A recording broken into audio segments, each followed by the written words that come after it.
এবার আপনাকে বলি, এদিকে দেখেন যেটি লোক আছেন মৌলিক কথাগুলো শুনুন। তাহলে আমরা এত কথা বলছি, এত জলসা করছি, এত মাদ্রাসা, এত মসজিদ, এত খুতবা, এত ঈদের মাঠে বয়ান, এত লম্বা লম্বা জলসা, এরপরেও মানুষ হেদায়েত পাচ্ছে না কেন? এবার আপনাকে কারণ বলবো। এরপরেও মানুষ উন্নতি হচ্ছে না, হেদায়েত পাচ্ছে না কেন? আপনাকে তিনটা ফর্মুলার কথা বলি। বর্তমান যে জালসার সিস্টেম চলছে, এই যে জালসা একদম অক্টোবর থেকে চলছে, সেপ্টেম্বর থেকে চলছে জলসা, সেপ্টেম্বর শুরু থেকে আজ অব্দি চলছে, রোজা অব্দি চলবে, ঈদের পরেও চলবে, কোরবানি অব্দি চলবে।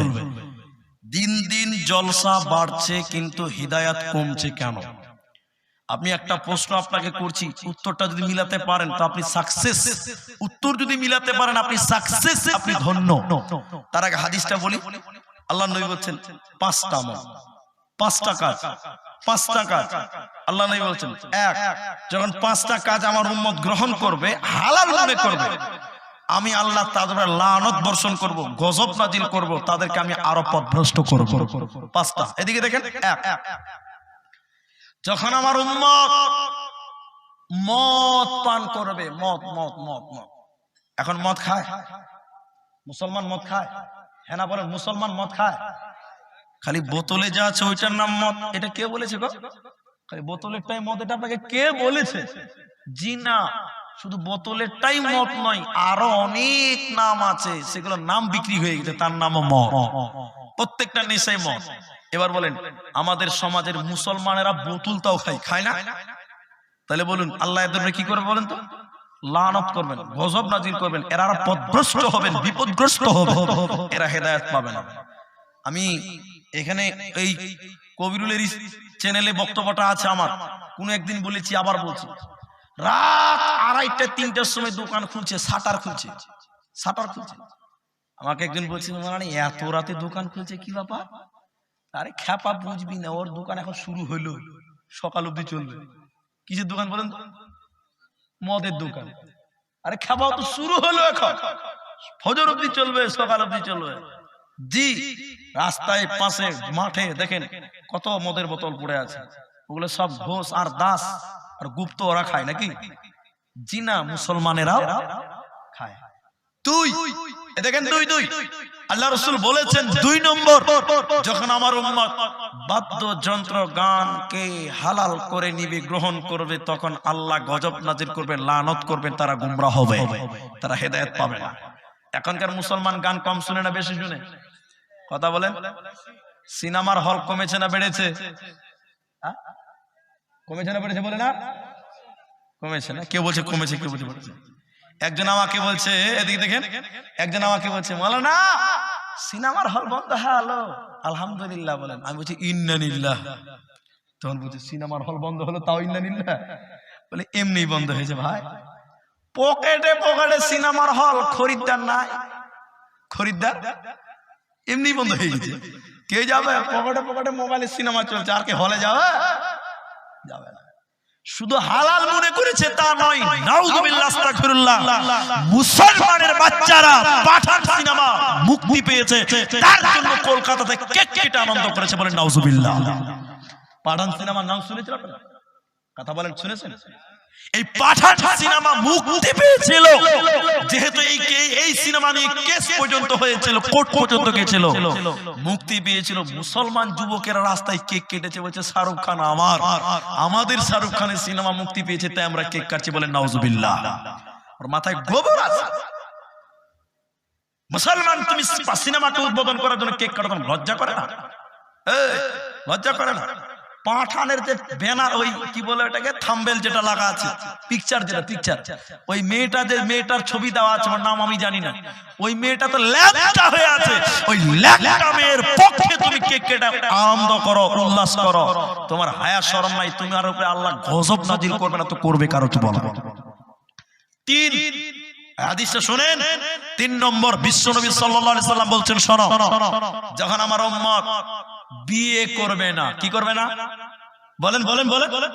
বিয়ে করবে না, ছেলেরা ছেলেদের সঙ্গে, মেয়েরা মেয়েদের সঙ্গে যখন মিলন করবে, সহজ করে বলছে সেক্স করবে, শারীরিক সম্পর্ক করবে, ছেলেরা ছেলেদের সঙ্গে, মেয়েরা মেয়েদের সঙ্গে, মেয়েরা বিয়ে করবে না, ছেলেরাও বিয়ে করবে না, মেয়েরা বিয়ে বসবে না, তখন তাদের উপরে গজব নাজিল হবে, গোমরা হবে, তারা পথভ্রষ্ট হবে। এবার আপনারা বলুন, এটা কি সম্ভব? ছেলেরা ছেলেদের সঙ্গে শেষ করা সম্ভব কিনা বলেন তো, বলুন বলুন। বর্তমান যুগে সম্ভব। কত দেখবেন, অনেক আছে, ওগুলো বলছি না, বিয়ে করতে চাইবে না। এখন কিছু কিছু লোক অর্ধেক বুড়া হয়ে গেছে, এখনো বিয়ে করে না, এরকম লোক আছে না বাপজি? বিয়ে কেন করেন না গো? বলে এইচএস পাস বিএড করেছি, চাকরি না হলে বিয়ে করবো না, এরকম আছে না? ও যদি 40 বছরে বিয়ে করে বাঁচবে তো 60 বছর। অত বুড়া বয়সে বিয়েতে সুখ নাই, অল্প বয়সে সুখ আছে, আছে না? আছে। একটা লোক দেখেন, আমার দিকে দেখেন, এক সাধু বাবা, এক সাধু বাবা দেখবেন, অনেক পণ্ডিত আছে যারা বিয়ে করে না, আছে না বাবু? অনেক লোক আছে দেখবেন আশ্রমে ঘুরে বেড়ায়, তারা বিয়ে করে না, এরকম লোক আছে না? দেখেন এদিকে দেখেন, এদিকে এদিকে, আপনি পিছনে করে দেন, এটা ঠিক করতে পারলে করেন, একটু সাইডে করতেন, বাস বাস বাস, তাহলে দেখেন এদিকে দেখেন। তো সাধু বাবার সঙ্গে এক মুলবি সাহেব একসঙ্গে রাস্তায় চলছে, তো রাস্তায় একসঙ্গে চলতে গেলে তো কথাবার্তা হবে, হবে না? তো বলছি যে আপনাকে মুলবি মুলবি লাগছে, তো আপনি কি মুলবি সাহেব? বলে হ্যাঁ আমি মুলবি সাহেব। কি করেন? বলে জালসা করি। কি করি? জালসা করি। আচ্ছা আচ্ছা, ছেলে মেয়ে আছে? বলে হ্যাঁ। কয়টা? দুটা। আচ্ছা, অনেক কথা, এবার আমাকে জিজ্ঞাসা করতে হবে, বাবজি আপনি কি করেন? বিয়ে শাদী করেছেন? ছি ছি ছি ছি, ওই কাজ কেউ করে? কি বলছে? ছি ছি ছি ছি, ওই কাজ কেউ করে? বিয়ে করা মানে অন্যের মেয়ের টেনশন মাথায় করে ঘুরে বেড়া। যেরকম আপনি বিয়ে করেছেন, জলসা করে বেড়াচ্ছেন, আর আমি বিয়ে করিনি, বিন্দাস ঘুরে বেড়াচ্ছি, সারাদিন ঘুরছি, রাতের বেলায় আশ্রমে ঘুরে বেড়া, রাত কাটাচ্ছি। আমার মতন মজা আর দুনিয়াতে কে করতে পারছে? বিয়ে করা মানে পরের বেটির বুঝা মাথায় নিয়ে বেড়া। এরকম কিছু লোক আছে না, জীবনে বিয়ে করবো না, বিন্দাস আছি, এরকম বলে কিনা? আরে ভাড়া, ওই ওই ওই ওই পণ্ডিত বলছে যে ছি ছি ছি, বিয়ে শাদী কেউ করে? বিয়ে করা মানে অন্যের বেটির বুঝা মাথায় নিয়ে বেড়া। আমি বিয়ে করিনি, বিন্দাস আছি, মজা মারছি। তুমি বিয়ে করেছো, জালসাতে টাকা টাকা করে বেড়াচ্ছে। তখন আমি কি বললাম? তখন আমি বললাম, আপনি বলছেন বিয়ে না করাটা মজা? বলে হ্যাঁ বিলকুল। তখন আমি বলছি, এই মজাটা যদি আপনার বাবা করতো তাহলে কেমন হতো? মৌলভী সাহেব কি বলছেন আপনি? মৌলভী সাহেব কি বলছেন? না না, কি ফের বলবো? আপনি বলছেন বিয়ে করা না করাটা মজা, এই মজাটা যদি তোমার বাপ করতো তাহলে কেমন হতো? তখন ঠিক বুঝে নিয়েছে যে কোন জায়গাতে হাত দিয়েছে মুলবি, মুলবি কোন জায়গায় হাত দিয়েছে। তো কিছু কিছু আমাদের সমাজে এরকম বুদ্ধিজীবী পণ্ডিত আছে যে বিয়ে করতে চায় না, আছে না? আচ্ছা, আমাদের নবী 11টা বিয়ে করেছেন, বড় বড় বিদ্বানেরা একাধিক বিয়ে করেছেন, বড় বড় ওলিরা একাধিক বিয়ে করেছেন, আর এরা বিয়ে করতে চাইবে না। নবী বলছেন 4টা হলো। 5 নাম্বার বিশ্বনবী বলছেন, যখন আমার উম্মতের লোকেরা, পুরুষেরা যখন রেশমি সুতার কাপড় হালাল করবে, পুরুষদের জন্য রেশমি সুতার কাপড় হারাম, এই 5টা আমল যখন গ্রহণ করবে, এদেরকে যতই চিল্লানো হোক না কেন, এরা সোজা হবে না, হেদায়েত পাবে না, পাবে না। আল্লাহ তাদের উপরে লানত করেছেন, গজব নাজিল করেছেন। আজকের আলোচনা লাস্ট আয়াতের দিকে আপনাকে নিয়ে যায়। এই আয়াতটা লাস্ট আয়াত, আমি আর আয়াত পড়ব না, আয়াতটা দিয়ে শুনেন হেদায়েতের উপরে কি আছে। আল্লাহ তাবারাক ওয়া তাআলা বলেন, কুল তাআলাউ আতুলু মা হারামা রাব্বুকুম আলাইকুম আল্লা তুশরিকু বিহি শাইআ ওয়া বিল ওয়ালিদাইনি ইহসানা ওয়া লা তাকতুলু আওলাদাকুম মিন ইমলাক। আমি আয়াতের তরজমাটা করছি, ভাইরা মায়েরা, হেদায়েতের উপরে কে আছে শুনলেন? সূরা আনআমের 151, 52, 53 এই 3খানা আয়াতের মধ্যে আল্লাহ বলেন, যার ভিতরে 10 খানা আমল পাওয়া যাবে রে, ওই লোকটা হেদায়েতের উপরে রয়েছে, ওই লোকটা সোজা রাস্তার উপরে রয়েছে। ওই 10টা আমল শুধু আপনাকে গুনিয়ে দিব, টাইম নিব না। 1 নম্বর নবী বলেন, যে লোকটা শিরক মুক্ত জীবন গড়বে, কুল তাআলাউ আতুলু মা হারামা রাব্বুকুম আলাইকুম আল্লা তুশরিকু বিহি শাইআ। 2 নম্বর, ওয়াবিল ওয়ালিদাইনি ইহসানা, যে বাবা মাকে ভালোবাসবে, শিরক করবে না, মা বাপকে ইহসান করবে, ভালোবাসবে। ওয়াবিল ওয়ালিদাইনি ইহসানা ওয়ালা তাকতুলু আওলাদাকুম মিন ইমলাক নাহনু নারযুকুকুম ওয়া ইয়াহুম। রুজির ভয়ে যারা সন্তান হত্যা করে না, সন্তান কতল করে না। 3 নম্বর হলো, 4 নম্বর নাহনু নারযুকুকুম ওয়া ইয়াহুম ওয়ালা তাকরাবুল ফাওয়াহিসা মা জাহারা মিনহা ওয়া মা বাতান। যারা ফাহিশা কাজ থেকে দূরে থাকে, অন্যায় কাজ থেকে দূরে থাকে, প্রকাশ্যে হোক কিংবা গোপনে হোক। আর 5 নম্বর হচ্ছে ওয়ালা তাকতুলু নাফসাল্লাতী হারামাল্লাহু ইল্লা বিল হক। যারা মানুষে মানুষ মার্ডার করে না, মানুষে মানুষ মার্ডার করা কবিরা গুনাহ। যারা মানুষে মানুষ মার্ডার করে না ইল্লা বিল হক, তবে মানুষকে হকের সঙ্গে মারা যায়। এগুলো নিয়ে আলোচনা করতে গেলে দীর্ঘ টাইম লেগে যাবে। 6 নম্বর আল্লাহ তাবারাক ওয়া তাআলা বলেন ওয়ালা তাকরাবু মালাল ইয়াতীমি ইল্লা বিল্লাতী হিয়া আহসান হাত্তা ইয়াবলুগা আশুদ্দাহু ওয়া আউফুল কাইলা ওয়াল মিজান। আল্লাহ 6 নম্বর বলছেন এতিমের মাল ভক্ষণ করো না, ওজনে কম দিও না, বিচারে সত্য সাক্ষী দিবে। আর সে অপরাধী তোমার বাপ হোক যাই হোক না কেন, ওয়াদা বরখিলাপ করিও না। 9 নম্বরটা আল্লাহ বলছেন হে পৃথিবীর লোক, এই 9টা কথা বলার পর বলছেন ওয়া আন্না হাদা সিরাতি মুস্তাকিমা ফাত্তাবিউহু। আল্লাহ তাবারাক ওয়া তাআলা এই 9টা কথা বলার পর বলছেন ওয়া আন্না হাদা সিরাতি মুস্তাকিম। এটাই হলো সোজা রাস্তা, এটাই হিদায়াতের রাস্তা, এটাই জান্নাতের রাস্তা। তোমরা যদি এই 9টাকে গ্রহণ করতে পারো, এই হিদায়াতের রাস্তা 10 নম্বরটাও গ্রহণ করো, এই রাস্তার উপরে যদি অবিচল থাকো, তাত্তাবিউনি, তোমরা এই রাস্তার ইত্তেবা করো, ফাতাফাররাকা বিকুম আন সাবিলি, এই রাস্তা থেকে তোমরা বিমুখ হইও না। এটা হলো হিদায়াতের রাস্তা, এটা হলো জান্নাতের রাস্তা, এই রাস্তা থেকে তোমরা বিমুখ হইও না।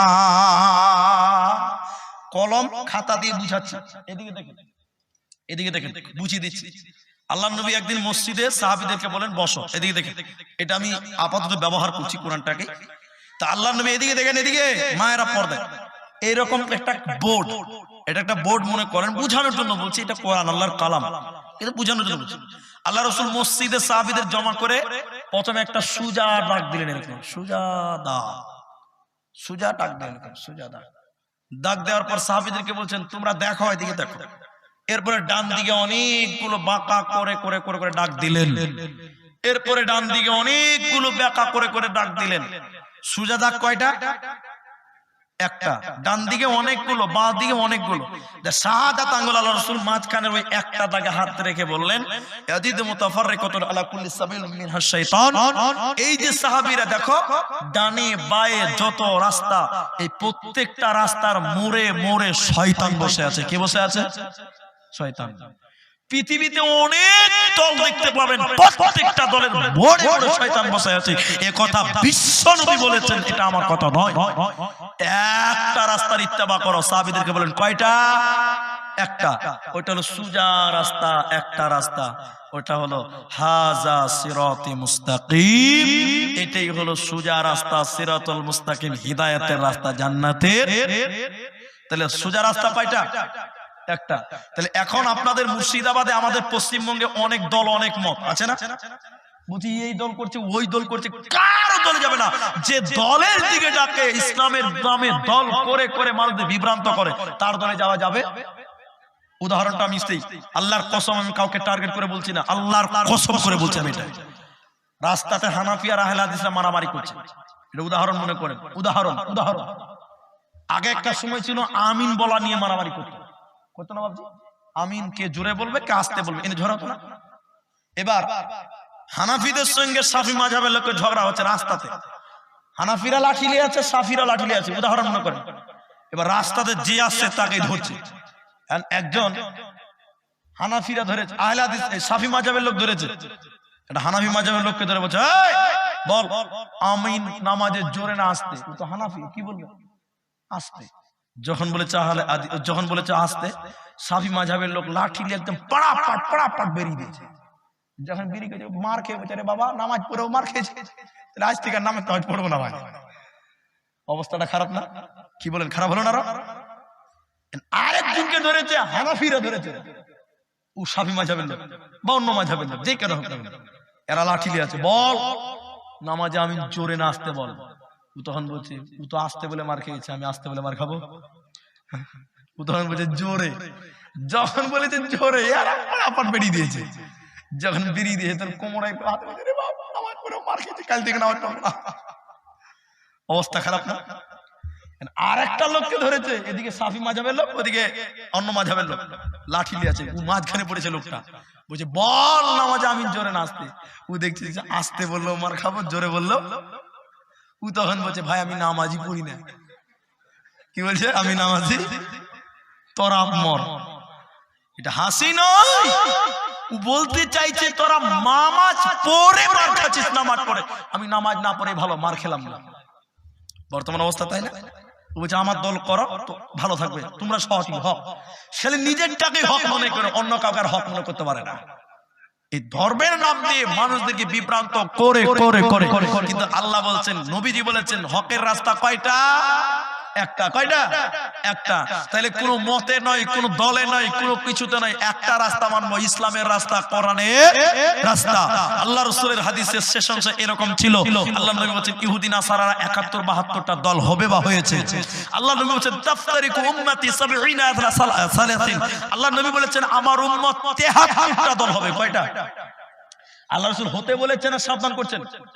সাবধান করছেন। আচ্ছা বলুন তাহলে 73 দল কি জান্নাত যাবে? যাবে। আল্লাহ রাসূল বলেন ইল্লা মিল্লাতান ওয়াহিদা, একটা দল নাজাত পাবে। কয়টা? ইহুদি নাসারাদের 71-72 মাইনাস।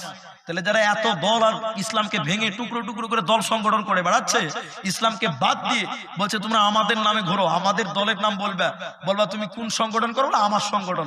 বলছে না যে বলি যে আমি মুসলিম, তোমাকে কোন সংগঠন আমি বলছি না হারাম, হারাম নয়, আপনি হকের উপরে থাকেন।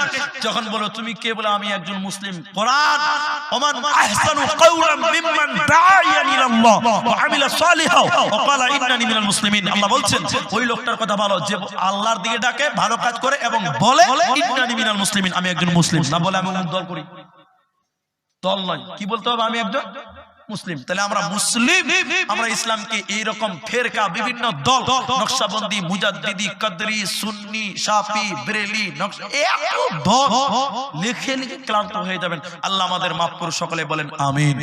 ভাইজান যেটি লোক আছেন এখন আর মাত্র আমাকে 17 মিনিট টাইম দেন। 17 মিনিট। কত মিনিট? 17 মিনিট। মানে এদিকে তাহলে 2 মিনিট আর ওদিকে হচ্ছে আপনার 15 মিনিট। তাহলে আমি 14তে আপনাদেরকে একটা দোয়া দিব। 17 মিনিট মায়েরাও বসে, ভাইরাও বসে, সবাই বসে হেদায়েতের আলোচনা করতে করতে করতে করতে অনেক দূরে নিয়ে এলাম। লাস্টে 10টা আমল বললাম। এই 10টা আমল কিছু করণীয়, কিছু বর্জনীয়। আমরা তার ভিতর থেকে উল্লেখযোগ্য একটা হাদিসকে আমরা বাছাই করে নেব। একটা হাদিসকে নাজাত পাবে কে? নাজাত পাবে কে? জান্নাতে যাবে কে? হেদায়েতের উপর অবিচল আছেন কি না? প্রকৃত হেদায়েতের মধ্যে ওই আছে যার মধ্যে এই 10টা আমল আছে। প্রকৃত হেদায়েতের সেই আছে যার মধ্যে এই 10টা আমল আছে। পরিশেষে আপনাকে একটা হাদিসের উপর কথা বলতে গিয়ে আপনারা 17 মিনিট টাইম আমাকে দেন, আমি আপনাকে একটা হাদিসের সারাংশ বলি। আল্লাহর নবী সাল্লাল্লাহু আলাইহি ওয়াসাল্লামের হাদিস শুনবেন। মায়েরা বোনেরা আমার, বিশ্ব নবী মানুষকে হেদায়েত দিয়েছেন লাঠির মাধ্যমে নয়, মেরে মেরে নয়, বরং ব্যবহার এমন দেখিয়েছিলেন, এমন আদর্শ দেখিয়েছিলেন, বিধর্মীরা নবীজির আদর্শে উন্মুক্ত হয়েছে, আকর্ষিত হয়েছে, আকর্ষণ হয়ে নবীজির আদর্শ গ্রহণ করেছে। অতএব মুসলিম সমাজ, তুমি যদি কাউকে হেদায়েতের দিকে ডাকতে চাও, তুমি যদি কাউকে জান্নাতের দিকে ডাকতে চাও, তুমি যদি কাউকে হেদায়েতের রাস্তা দিতে চাও, প্রথমে তোমার ব্যবহার, তোমার আচার, তোমার আচরণ তোমাকে ভালো হতে হবে, উত্তম হতে হবে, উত্তম ব্যবহার হতে হবে। তোমাকে দেখে যেন গায়ের মুসলিম, নন মুসলিম তারা অবাক হয়ে যায়, অবাক হয়ে বলতে বাধ্য হয় এটাই হলো ইসলামের আদর্শ। পরিশেষে আমি নবীর একটা সাহাবীর আদর্শ আমি দেখাই।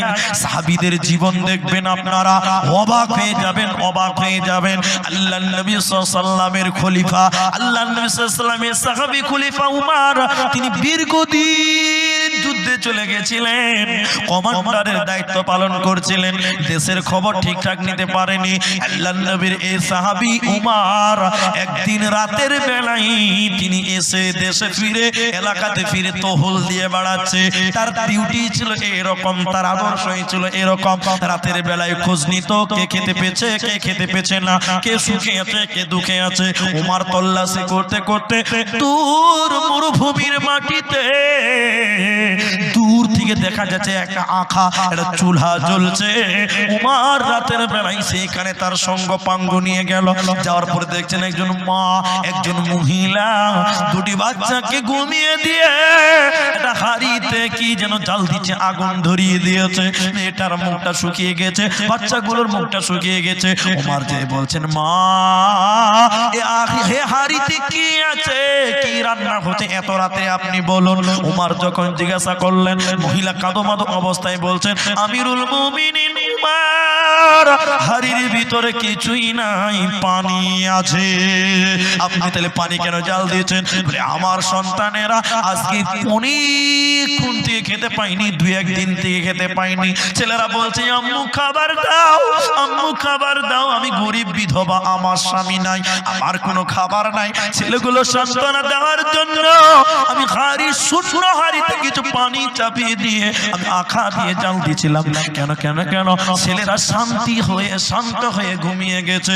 বন্ধুরে আমার, এই উমরের কথা শুনে ফিরে এলেন, এসে আসলামাকে বলছেন, আসলামা, ও আসলামা, তুমি কোথায় আছো? কিছু খাবার রেডি করো। হযরত ওমর নিচে মাল নিয়ে গেলেন, নিজের মাথায় করে নিয়ে গেলেন, ওই বিধবার হাতে তুলে দিলেন। এইরকম ব্যবহার যদি মুসলিম শাসকদের হয়, এইরকম ব্যবহার যদি আমাদের হয়, তাহলে বগায়ের মুসলিম, নন মুসলিম যারা আছে, আমাদের ব্যবহারে তারা আকর্ষিত হবে, ইসলামের দিকে ধাপিত হবে।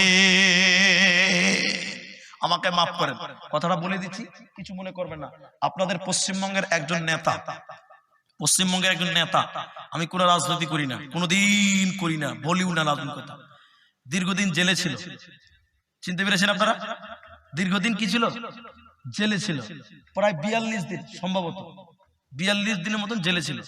তাকে ছাড়া হয়েছে, জামিনে বেরিয়েছে।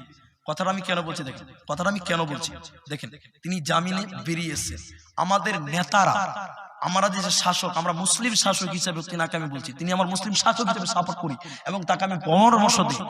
আমাদের ব্যবহার যদি এইরকম হয়, কে গরিব, কে বিধবা, সে হিন্দু হোক, মুসলিম হোক, যেই হোক না কেন, আমাদের মুসলিম ভাইয়েরা যদি তাদের কাছে দাঁড়ায়, তারা আমাদের ধর্মে আকর্ষিত হবে। হবে না? হবে না? অবশ্যই হবে। কিন্তু আমি গত পরশুদিন এই ভাইকে নিয়ে আমি কথা বলেছিলাম, তার নাম নওশাদ সিদ্দিকী, তার পক্ষে কথা বলেছিলাম। একজন আমাকে কমেন্ট করেছে, বলিছে হানাফি লোক, ফুরফুলা লোক, আপনি কি বলবেন বলেন? ও মুসলিম কিনা এটা দেখছে না, ও যে আমাদের মুসলিম ভাই এটাও দেখতে পেল না। আমরা দলাদলি করতে পছন্দ করি, ভাই আমার মাফ করবেন। তাহলে আমরা প্রত্যেক মুসলমানের দায়িত্ব, পাড়াতে যদি কোনো হিন্দু ভাই থাকে তাদের বাড়িতে আমরা যাব না? ওই বাড়িতে যদি গরিব মানুষ থাকে, খেতে না পায়, আমরা তাকে নিজের মাথাতে করে চাল কিনে দিয়ে আসবো। তাহলে আমরা যদি তাদের সঙ্গে এইরকম উমরের মতন ব্যবহার দুনিয়াতে আমরা দেখাতে পারি, তাহলে তারা আমাদেরকে সুনজরে দেখবে এবং আমাদের দ্বীন ইসলামকেও গ্রহণ করবেন, হেদায়েত গ্রহণ করবেন। বলতে গেলে এরকম প্রমাণ অনেক দিতে পারবো। ইহুদি নবীজির ব্যবহার দেখে রাস্তা দিয়ে ফিরে এসে গোসল করে এসে নবীজির কাছে কলেমা পড়েছিল। তাহলে নবীজি তালোয়ারের মাধ্যমে, লাঠি দিয়ে হেদায়েত প্রচার করেনি, দ্বীন হেদায়েত দেয়নি, মানুষকে দেয়নি। আল্লাহ তাআলা তাই বলছে, লাস্তা আলাইহিম বিমুসাইতির, হে নবী তোমাকে আমি দারোগা বানাইনি। মানুষের ব্যবহার এমন দেখিয়েছিলেন, মানুষেরা হেদায়েত গ্রহণ করতে বাধ্য হয়েছিলেন, ঈমান গ্রহণ করতে বাধ্য হয়েছিলেন। তাহলে আমরাও যদি সেরকম করতে পারি, তাহলে আমরা কামিয়াব হব। মরার পর তারা আমরা একসঙ্গে জান্নাত যাব। আরেকবার সকলে আমিন বলবেন। সিরাতাল্লাযীনা আন'আমতা আলাইহিম গায়রিল মাগদুবি আলাইহিম ওয়ালাদ ওয়ালাদ-দাল্লিন। আল্লাহ তুমি তাদের রাস্তা দাও, আল্লাহ তাদের রাস্তা দাও যারা তোমার সাহাবী, নবী, শহীদ যারা সাহাবী, যারা কামিয়াব, তাদের রাস্তাটা তুমি দাও। ওদের রাস্তা দিও না যারা গোমরা হয়েছিল, পথভ্রষ্ট হয়েছিল, তাদের রাস্তা আমাদের দিও না। সকলে বলেন আমিন, আমিন। তাহলে আমরা সেই হেদায়েতের পথে চলবো, কোরআনের কথাগুলো মানবো। সবাই বলেন ইনশাআল্লাহ। পরিশেষে মাত্র আপনার কয়েক মিনিট টাইম, পরিশেষে কয়েক মিনিট টাইম আছে। আমি আপনাদের 17 মিনিট টাইম চেয়েছিলাম, তার 5 মিনিট টাইম হলো। আপনাদের কাছে আমি চাইছিলাম, আমার মায়েরা, আমার ভাইরা, কেউ উঠবেন না, ঠিক টাইম আমি ছেড়ে দেব। আপনাদের পরিবেশের উপরে আমি নির্ভর করি। আপনারা যতজন মানুষ আছেন এখানে, এই কোরআনের মাদ্রাসার জন্য একজন লোক বলবেন কি 3000 টাকা দিবেন। একজন লোক 3000 টাকা দিবেন, 3000 টাকা একজন লোক। বাকি কেউ দাঁড়াবেন না, উঠবেন না, চলেও যাবেন না, দানও করবেন না। আমার মায়েরা, আমার বোনেরা, এই আছড়া, এই নবগ্রাম, মুর্শিদাবাদের মতন দানবীর কোন জেলাতে নাই, এটা আমি রেকর্ড বলি। আমার মায়েরা, যদি কোনো মা, কোনো বোন, কোনো ভাই টাকা নিয়ে আসেননি, টাকা শেষ হয়ে গেছে, টাকা নাই, আমি বলছি 3000 টাকা একটা লোক 3 মাসে আছড়া মাদ্রাসায় দিবেন। এরকম একটা লোক, এখন দিতে হবে না, 3 মাস টাইম একটা লোক এই কালামুল্লাহ কোরআনের জন্য দিবেন। কেউ পারবেন? যদি না পারেন, আমার মায়ের আমি 3 মাস টাইম দিলাম, এই মাদ্রাসায় 3000 টাকা দিবেন একজন। একজন, আমি 5000ও চাইছি না, 10000ও নয়, 3000 টাকা 3 জনও নয়, একজন লোক। একজন লোক যদি কেউ পারেন, রাজমিস্ত্রি, লেবার, কন্ট্রাক্টর, ব্যবসায়িক যে স্তরের হন, মায়েরা যদি না পারেন, অন্তত আপনারা 1000 টাকা করে 3 জন লোক মায়েদের কাছ থেকে চাই, 1000 টাকা দিবেন। যদি তাও না পারেন, মুর্শিদাবাদের মেয়েরা একটা চাঁদির আংটি দেন, 3 থেকে 400 টাকা দাম। একটা চাঁদির আংটি দেন, 3 থেকে 400 টাকা দাম। কারণ সুন্নতি দান মেয়েদের গয়না, নবীর যুগের মেয়েরা গয়না ঘাটেই দান করত। মায়েদের কাছে একটা চাদর দিয়ে পাঠান, অন্তত 3টা মেয়ে 1000 করে দিবেন, না হলে একটা করে আংটি দেন। আর আমার ভাইরা, আপনাদের কাছ থেকে একজন লোক 3000 টাকা দিবেন এই মাদ্রাসাতে। কেউ পারবেন না? কেউ পারবেন না? 3 মাসে দিবেন বলেছি, 3 মাস, একদিন দুদিন টাইম নয়, 3 মাসে দিবেন। এরকম যদি কেউ পারেন যে মাওলানা আমি দিব, তাহলে একটু দাঁড়িয়ে আমার সামনে আসেন, ওই লোকটা আসেন, আমি একটু মুসাফা করে দিব, যদি কেউ পারেন। আর মেয়েদের কাছে যান, লাস্ট চাদর পাঠান, লাস্ট, এরপর আর কেউ যাবে না। মায়েরা, এখানকার পরিচিত ছেলেগুলোকে পাঠান না,